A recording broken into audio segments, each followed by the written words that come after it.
signing a copy of my book today.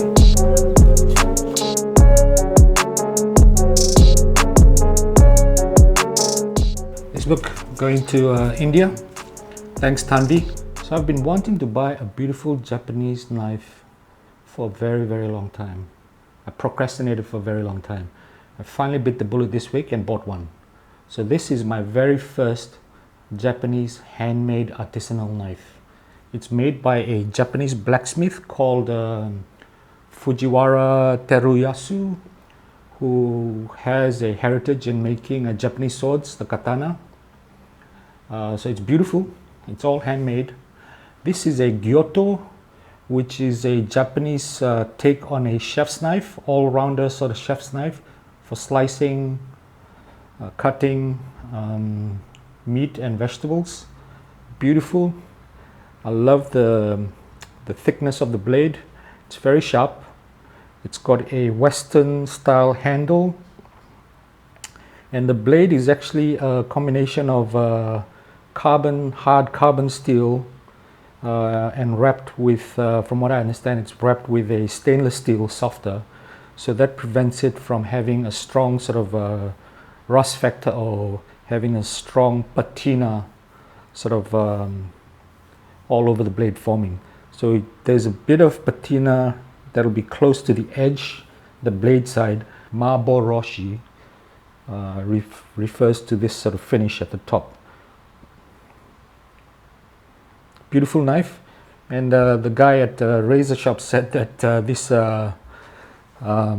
Fujiwara is the only Japanese blacksmith that dares to put his photo on the box. So that's Mr. Fujiwara-san. You can see that. There's a YouTube video online, a short profile on him, and he said giving a beautiful knife to a person that doesn't appreciate or know how to use a beautiful handmade knife is like giving pearls to a swine. So interesting character, but it's beautiful. I mean, a lot of work goes into making knives like this. So I'm really happy to actually have this in my arsenal, a Gyuto knife. I have an old knife, which is a Furi knife. This is Australian made. I mean, it's nice. It's a bit heavy, but you know, you can definitely tell. When I used this yesterday, I could immediately tell the difference. Slicing, the blade is so sharp, and the profile, it's a lot thinner down there, so it makes a huge difference slicing.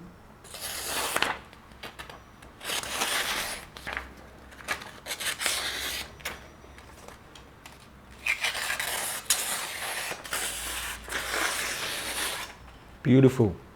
So I bought another one as well. This is a Japanese debora knife, which they use, the Japanese use for fish filleting or breaking down fish.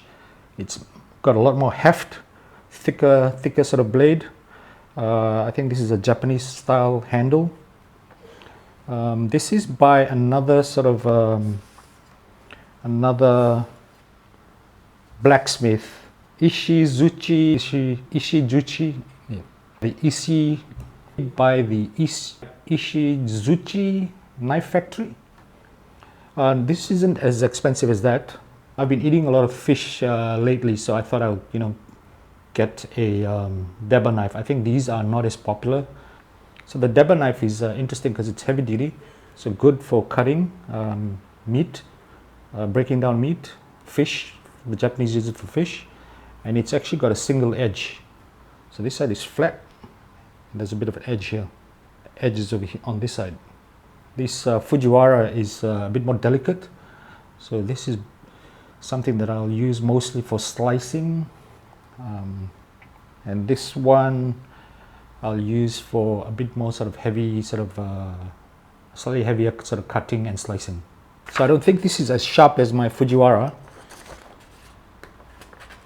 It should be still sharp. So the past, after I bought this, I mean, the whole week I've been just looking up, reading on Japanese sort of knives and the various types. So I learned a lot over the few days. Let's balance here. They had a different handle which was a lot lighter, so you know, but I wanted something that was a bit more even in weight. So I think that's why the Japanese sort of, the Western handle is kind of suits me a bit better. Beautiful knife. Look at the pattern. So this is my other chopper, Chinese cleaver that my father used. So it's very, very old, and it shows the battle sort of scars. The spine is kind of all buckled in, mashed in from the smashing. I also bought some Japanese whetstones. The stones are from Naniwa. Razor Sharp was selling it as a package with a grip holder, stone holder. It's like a 400, 1000, 3000. So it came with a diamond hone as well, which I don't really know how to use this yet, so I'm gonna try and figure it out.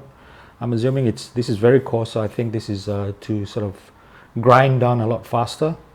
So I've never actually used these whetstones before, these Japanese whetstones.